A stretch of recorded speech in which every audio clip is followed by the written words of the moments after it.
Acorn Street is the most photographed street in North America. The cobblestones, the bricks, and these homes would have been the homes of the coachmen, whose employers lived in the bigger mansions on Chestnut Street. So they were readily available when the man of the house, lady of the house, wanted to get out in a carriage and take a ride on a Sunday afternoon. And a lot of interesting people live on Acorn Street, including the man we are about to meet. John Sears. Hello, Professor Bob. Nice to see you. How are you? Good, thank you. And how about you? Well, fine. I admire your tie. Well, thank you. It is a Beacon Hill tie. Oh, it is? I should have looked close. I put my eyesight on. Now, John Sears is a legendary character in Boston. He is actually the last Republican to serve on the Boston City Council. Oh, yes. Legendary. I thought he was going to stop right after the word Republican. Why the Stones? Why, Well, I think probably because of the horses, and it was easier for them, actually. Yeah. Probably easier for the troops as well. Right, yeah. But the little greenies have been very controversial. Yeah. When I was first here 40 years ago, there were two great ladies in the street. Mrs. Hollingsworth was down there, and we are number 4. Mrs. George Lyon had a Cadillac, about the same length as the street. And Mrs. Lyon did not like the little greenies. And she would, people at that time had people. And Mrs. Lyon would send her people out to weed the street. Mrs. Hollingsworth loved the little greenies, and she had her people coming out planting the greenies. And we were praying that the great ladies did not meet in the middle of the street. So what was your first race, political race? I was going to make $1 million so that I'd never be corrupted, and then come back and run for office for about 10 years. None of that worked. The million didn't work, and what happened was there was a little urban renewal. And this was Mayor Hines, believe that, very nice and very good mayor, took down the West End, and old Ward 8, now Ward 3, the North End and Chinatown, lost a seat. Yeah. And the Lords of Democracy, Big D, said, well, we don't necessarily have to give up a rep. We'll just put this district together with the blue stocking district, the Back Bay and Beacon Hill, and get rid of those 2 Republicans. They were the last ones left. And so we had a little gerrymander.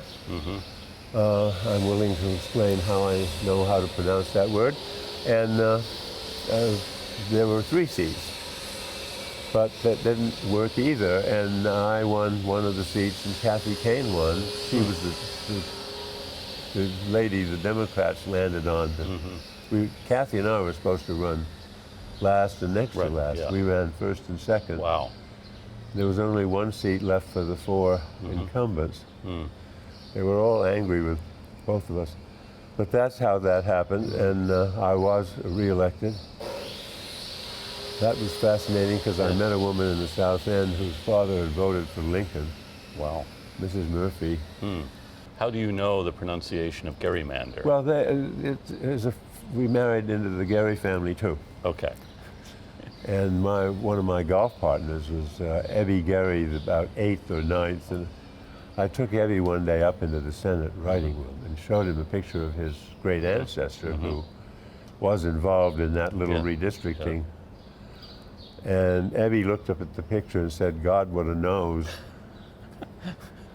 That's the way to deal with ancestors, I think. Now, you were on the city council in a pretty interesting time. That happened later, yes. There was the sheriff thing, that I ran for mayor and other people won, and I was chairman of the Finance Commission. And then the best of all jobs, the Metropolitan District Commission. Yes. But then I was leaving the public alone for a while. But in '79, I ran and was, for some reason, elected to the council at large. Yeah. That was the year when Barney Frank said, don't ask if John should be elected at large, ask if John should be at large. But anyway, and that flag is interesting, although we're not seeing it at the moment. That has 31 stars in an oval arrangement, and that is Charlie Dunbar's great-grandfather's Indiana I see. Okay. regimental. Well, actually, that is a copy. The old one Yeah. finally died, but yeah. now the copy's getting a little It tired. is. Yes. Yeah. Yeah. Fabric doesn't really last, but Yeah. we're very.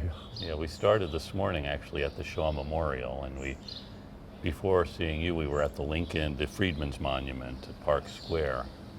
Colonel Shaw married my great-grandfather's first wife's.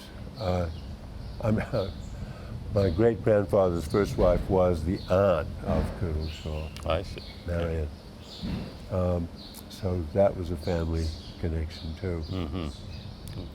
That rap that the people at 42 Beacon turned their backs on Colonel Shaw is obviously wrong. Mm-hmm. He was a member of the family. Yes.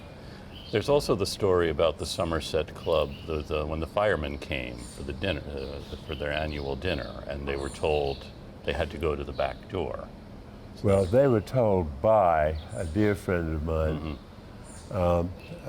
who was known to the ladies as Joseph, but he was known to me as Joe O'Connor, and he had a very big family of voters in JP. And when Joe asked the fire guys to go around to the back, he got an awful rap for it, but the fire was out at the back. It was a perfectly sensible thing for him That's right, yes. to suggest. If they'd gone through the building, it would have been many, many minutes longer with all their hoses and stuff. But I know it's fun to make fun of the Somerset Club. It is, for those of us who don't belong. Well, just let me know. Well, I'll thank start you. the campaign.